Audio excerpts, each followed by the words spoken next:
আমার ছাত্র যদি কষ্ট হয়ে থাকেন আপনারা মেহরবানি করে মাফ করে দিবেন। মাফ করে দিচ্ছেন তো ইনশাআল্লাহ? দোয়া করেছেন চট্টগ্রাম আরব বিশ্ববিদ্যালয় হাটাদারি মাদ্রাসার সম্মানিত মুহাদ্দিস হযরতুল আল্লাহ হযরত মাওলানা মুফতি ফুরকান সাহেব। আমানতু বিল্লাহ সাদাকাল্লাহুল আযীম। ভাইরা আমার, মৃত্যু অবতারিত জিনিস, টাইম আসলে কেউ রক্ষা করা সম্ভব না, কোনো সময় কেউ রক্ষা করতে পারবে না। একটা মিনিট আগেও যাবে না, একটা মিনিট পরেও যাবে না। অকাল মৃত্যু বলা যেটা বলা হয়, সাইনবোর্ড লেখা হয়, এটা খোদার সাথে যুদ্ধ ঘোষণা করা হয়। আল্লাহ বলতেছেন লা ইস্তাখিরুনা সাআতান ওয়া লা ইস্তাকদিমুন।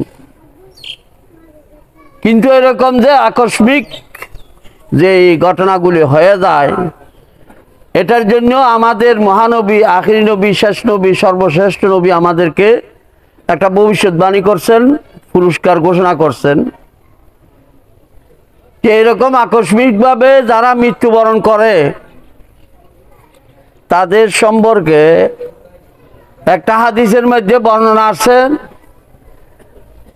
হুজুর সাল্লাল্লাহু আলাইহি ওয়াসাল্লাম একজন সাহাবী অসুস্থ হয়েছেন, দেখতে গেছেন, উনি ওই সময় ইন্তেকাল হয়ে গেছেন। তখন হুজুর সাল্লাল্লাহু আলাইহি ওয়াসাল্লাম বলতেছে যে ইন্তেকাল হয়ে গেছে, ছেলেমেয়েরা কান্নাকাটি শুরু করছেন। তখন হুজুর সাল্লাল্লাহু আলাইহি ওয়াসাল্লাম বলেন যে তোমরা কেন কান্নাকাটি করতেছো? আমার আব্বা ইন্তেকাল হয়েছে, এটার জন্য কান্নাকাটি করছি না। আমার আব্বা তো যুদ্ধের মাঠে শাহাদত বরণ করবে, এরকম একটা প্রস্তুতি নিয়ে গাঠি বুসকা সবগুলি তৈরি করে তবলিগের জামাতে যেরকম যায় তৈরি হয়েছে, কিন্তু এখন ঘরের মধ্যে মৃত্যুবরণ করছে। এটার জন্য আমরা মর্মাহত, দুঃখিত। এটার জন্য কান্নাকাটি করতেছি। আমার আব্বা যুদ্ধের মাঠে কেন মৃত্যুবরণ করতে পারল না, শাহাদত বরণ করতে পারল না? তখন হুজুর সাল্লাল্লাহু আলাইহি ওয়াসাল্লাম বলেন আর শুহাদাউ সাবউন সাওয়াল কতলে ফি সাবিলিল্লাহ। যুদ্ধের মাঠে শাহাদত বরণ করা ছাড়াও আরো 7 প্রকারের শহীদ আছে। হযরত শেখ হাদিস মাওলানা জাকারিয়া সাহেব রাহমাতুল্লাহ আলাইহি আওজাদুল মাসালিক কিতাবের মধ্যে লিখছেন যুদ্ধের মাঠে শাহাদত বরণ করা ছাড়া 50 রকমের শহীদ আছে।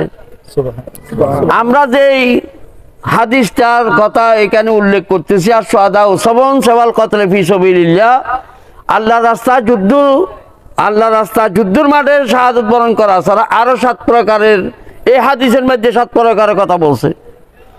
আল মাতুনু ওয়াল মাবতুনু ওয়াল গরিকু ওয়া সাহিবুল হাদাম ওয়া সাহিবু জাতিল জাম ওয়াল মারাতু বিজুমইন।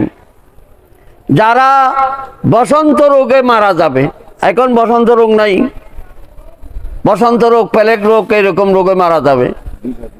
2 নম্বর যারা ডায়রিয়া রোগে মারা যাবে। 3 নম্বর যারা ক্যান্সার রোগে মারা যাবে। 4 নম্বর যারা কোনো জায়গাতে এই গাড়িতে অ্যাক্সিডেন্ট করে বা ছাদের থেকে অ্যাক্সিডেন্ট করে মারা যাবে। 5 নম্বর যারা আগুনে পুড়ে মারা যাবে। কারণে হোক, চুলাতে হোক, তুন্দুলে হোক, ফ্যাক্টরিতে হোক, এরকম আগুনে পুড়ে মারা যাবে।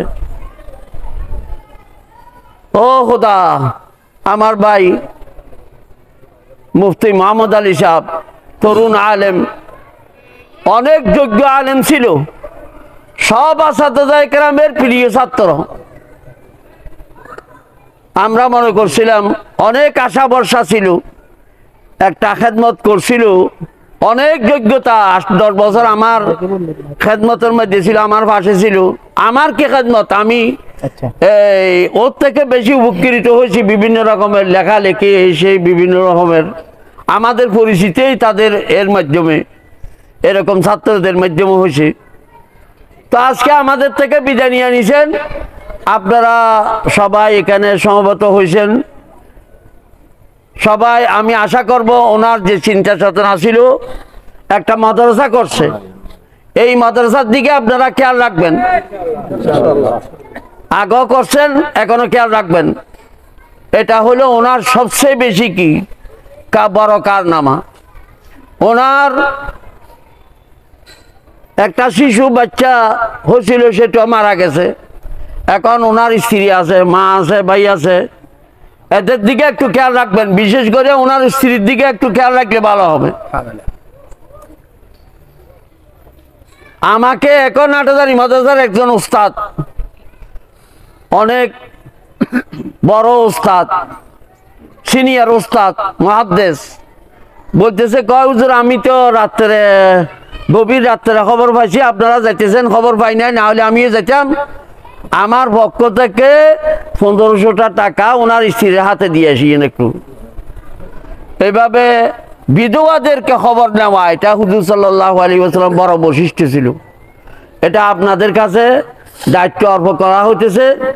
আর যদি কোনো কথাবার্তায় আমার ছাত্র যদি কষ্ট হয়ে থাকেন, আপনারা মেহরবানি করে মাফ করে দিবেন। মাফ করে দিচ্ছেন তো ইনশাআল্লাহ? দোয়া করবেন রবেদার জাতের জন্য।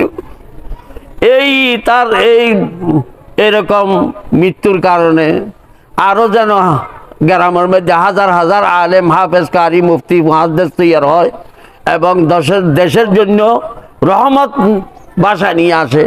আল্লাহ তাআলা আমাদেরকে সকলকে জাযায়ে খায়র দান করুন।